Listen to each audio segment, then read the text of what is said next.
ስራ እየሰራ በነገራችን ላይ ነጻነት ወርቅነህ ትላንት የቤተሰብ ጨዋታን መጥቶ ቀርጿል። ትላንትና ትላንት ቀርጿል። ዛሬ ራሱ ጠዋት ለባብሶ ለስራ ወደ ስራ ለመሄድ ሲያስብ ነው እንግዲህ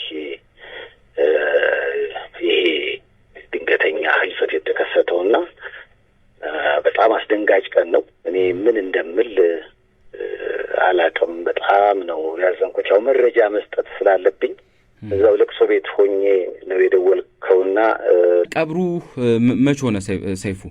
ቀብሩ የፊታችን እሁድ ነው። ቅድስት ሥላሴ ካቴድራል ነው። ጠዋት 2 ሰዓት ተኩል ቦታው ላይ መገኘት እስከ 6 ሰዓት የተለያየ ዝግጅት ስላለ ነጻነት ወርቅነህን ስራዎቹን ህይወቱን የሚዳስሱ ዝግጅቶች ስነ ስርዓቶች ይኖራሉ።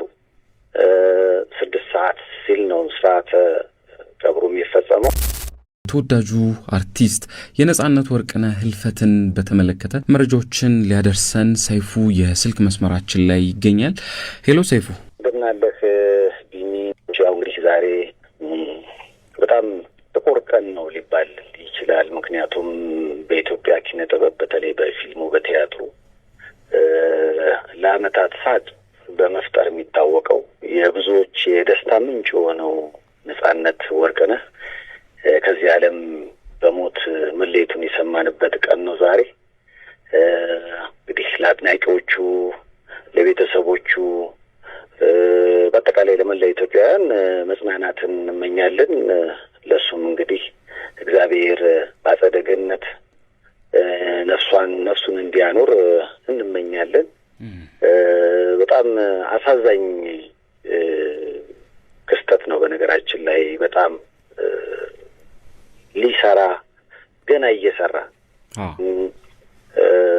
በብዙ ሀሳቦች ህልሞች ውስጥ ያለ ሁሌም ስታገኘው ሀዘን እንኳን ላይ ቢሆን ሀዘኑን አጣርቦ ለአንተ በቃ ቀንህን ለማሳመር የሚጥር ሰው ጓደኛ ማጣት ከባድ ነው እና ያው እንግዲህ ዛሬ ጠዋት ነው የሰማሁት።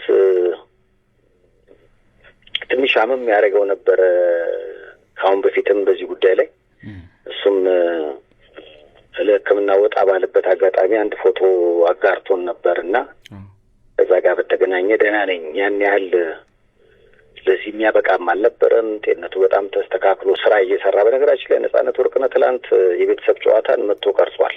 ትላንትና ትላንት ቀርጿል። ዛሬ ራሱ ጠዋት ለባብሶ ወደ ስራ ለመሄድ ሲያስብ ነው እንግዲህ ይሄ ድንገተኛ ህልፈት የተከሰተውና በጣም አስደንጋጭ ቀን ነው። እኔ ምን እንደምል አላውቅም። በጣም ነው ያዘንኩት። ያው መረጃ መስጠት ስላለብኝ እዛው ለቅሶ ቤት ሆኜ ነው የደወልከውና ቀብሩ መቼ ሆነ ሰይፉ?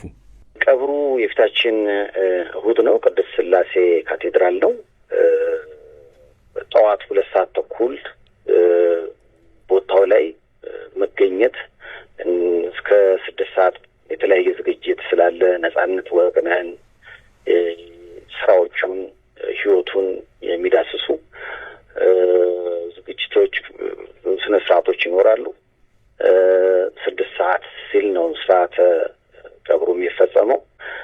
ባለቤቱ አሜሪካን ሀገር እንደምትኖር ይታወቃል። የተወዳጁ የኪነ ጥበብ ሰው የነጻነት ወርቅነህ ባለቤት እና ቀብሩ እስከ እሑድ የሚሆንበት ምክንያት አንድም ባለቤቱን ለመጠበቅ ነው። ስለዚህ ባለቤቱ እሑድ ጠዋት ስለምትገባ እሑድ ነው ስርዓተ ቀብሩ የሚሆነው።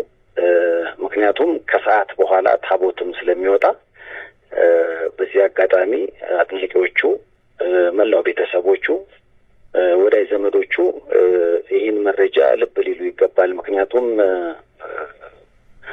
6 ሰዓት ተኩል ነው ታቦት የሚወጣውና እስከ 6 ሰዓት በቅድስት ሥላሴ ካቴድራል ያለው ፕሮግራም መጠናቀቅ አለበት ብለዋል የቀብር አስፈጻሚው ኮሚቴ። ምናልባት ሰይፍሻ የሞቱን መንስኤ በተመለከተ ግን የተባለ ነገር አንተም የሰማኸው ነገር ይኖር ይሆን?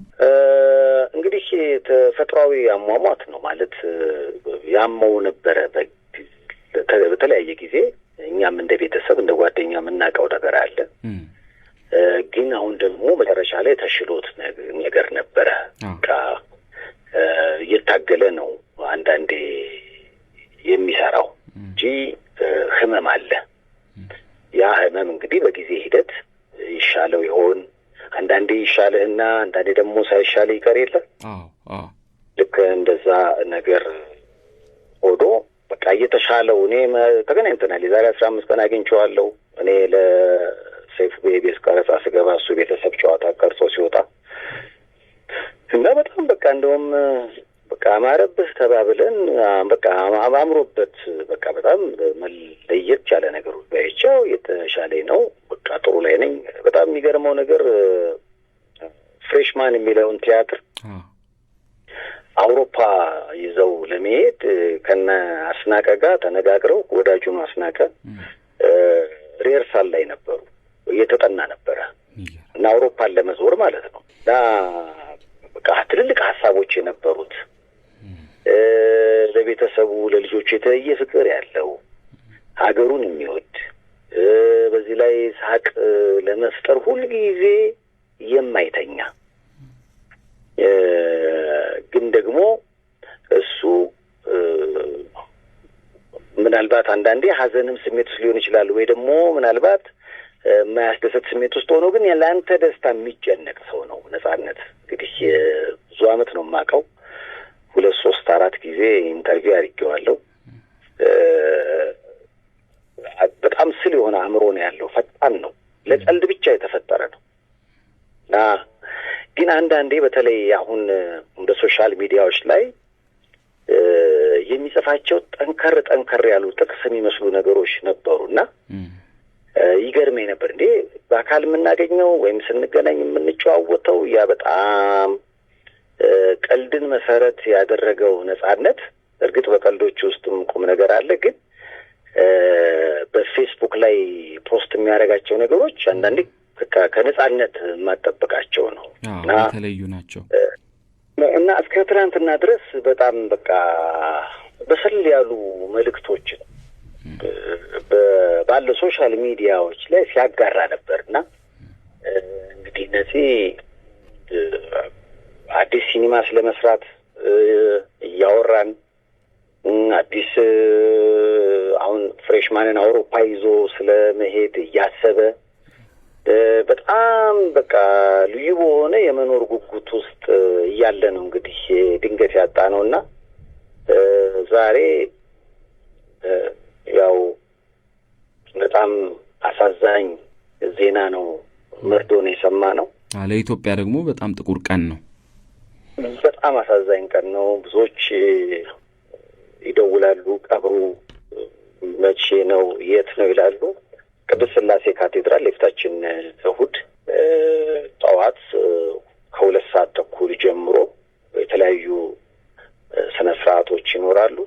ቀብሩ የሚፈጸመው 6 ሰዓት መሆኑን ለአድናቂዎቹ ለአፍቃሪዎቹ ለመግለጽ እንወዳለን። ያው እንግዲህ የሁሉም ሀዘን ነው። እግዚአብሔር ያጽናን፣ ከዳግም ሀዘን ይሰውረን። አሜን አሜን። ለቤተሰቦቹ ለአድናቂዎቹ በአጠቃላይ ለመላ ኢትዮጵያውያን ዳግም መጽናናትን እንመኛለን። በጣም እናመሰግናለን ሰይፉ።